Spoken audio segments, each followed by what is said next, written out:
بسم اللہ الرحمن الرحیم۔ اللہ کے نام سے شروع جو بڑا مہربان اور نہایت رحم کرنے والا ہے۔ محترم ناظرین، شاہ شمس تبریز رحمۃ اللہ علیہ کی بغداد سے ملتان میں ہجرت کرنے کے پیچھے بہت ہی درد بھرا واقعہ ہے، جس کا مختصر تذکرہ کرتے ہیں کہ بغداد کے علماء شاہ شمس تبریز رحمۃ اللہ علیہ کے بہت خلاف تھے اور تمام اراکین سلطنت بھی علماء کے مولات تھے۔ انجام کار کے بادشاہ کی مرضی کے خلاف بڑے مجمع میں حضرت شمس تبریز رحمۃ اللہ علیہ کی کھال کھینچ لی گئی اور اس حالت میں بغداد سے نکال دیا گیا کہ پورا جسم لہو لہان تھا۔ ولی عہد سلطنت شہزادہ محمد کو حضرت شمس تبریز رحمۃ اللہ علیہ سے بہت عقیدت تھی۔ جب آپ شہر بدر ہوئے تو شہزادہ محمد بھی آپ کے ہمراہ تھا۔ رخصت ہوتے وقت اس نے اپنے عمرہ سلطنت کو بھی مخاطب کرتے ہوئے کہا، جس ملک میں حضرت شمس تبریز رحمۃ اللہ علیہ جیسے صاحب کمال کے ساتھ یہ سلوک کیا جائے وہ ایک لعنت گدھا ہے، اور میں اس لعنت گدھے میں سانس لینا بھی گناہ سمجھتا ہوں۔ یہ کہہ کر شہزادہ محمد حضرت شمس تبریز رحمۃ اللہ علیہ کے ساتھ بغداد کے حدود سے نکل گیا۔ بغداد سے نکل کر حضرت شمس تبریز رحمۃ اللہ علیہ نے ہندوستان کا رخ کیا اور طویل مسافت طے کر کے ملتان پہنچے اور پھر اسی تاریخ شوہر میں سکونت پذیر ہوئے۔ حضرت شمس تبریز رحمۃ اللہ علیہ سے اہل بغداد کی طرح ملتان کے لوگوں نے بھی شدید مخالفت کی۔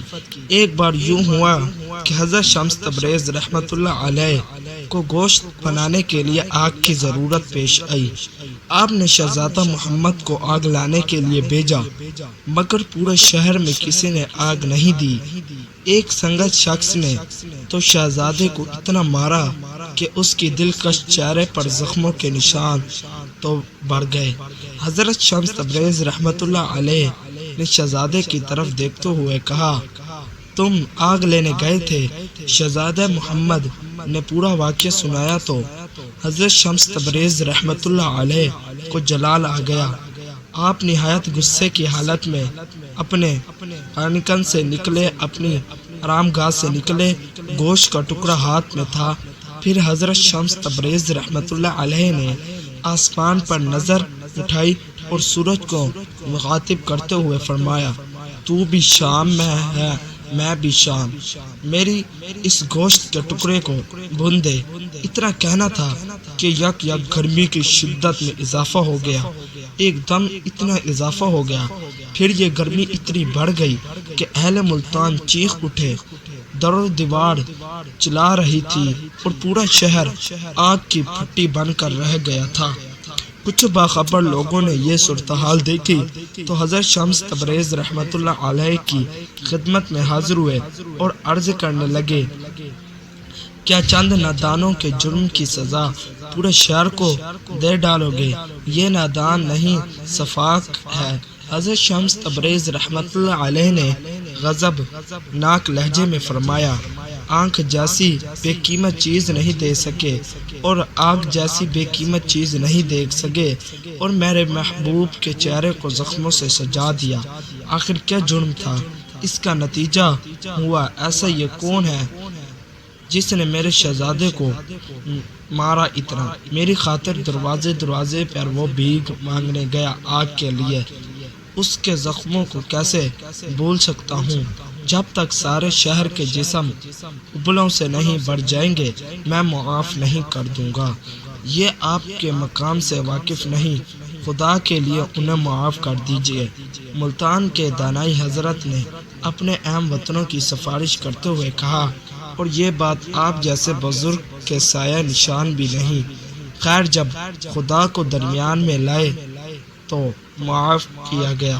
حضرت شمس تبریز رحمۃ اللہ علیہ نے مقامی لوگوں کی جماعت سے فرمایا اور پھر سورج سے مخاطب ہوئے، اپنی حرارت کم کر دے، پتہ نہیں یہ لوگ روز محشر کی گرمی کو کیسے برداشت کریں گے۔ آپ کا یہ فرمانا تھا کہ سورج کی حرارت اعتدال پر آ گئی، خدا ہی جانتا ہے یہ واقعہ کس طرح پیش آیا تھا، مگر عوام ملتان کی گرمی کو اس واقعے کا نتیجہ سمجھتی ہے۔ اور پھر آپ نے اس سورج کو حکم دیا اور پھر وہ اس نے اپنی درجہ حرارت کم کر لی اور ملتان والوں کو سکون مل گیا۔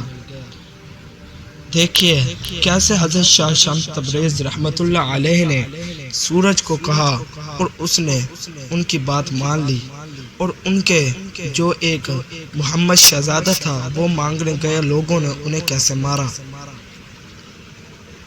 یہ تھا ہمارا آج کا واقعہ۔ ویڈیو اچھی لگی ہے تو ہمارے چینل کو سبسکرائب کر لیں تاکہ ہمارے آنے والی نیو ویڈیو آپ تک پہنچتی رہے۔ ملاقات ہوگی اگلی ویڈیو میں۔ اللہ حافظ۔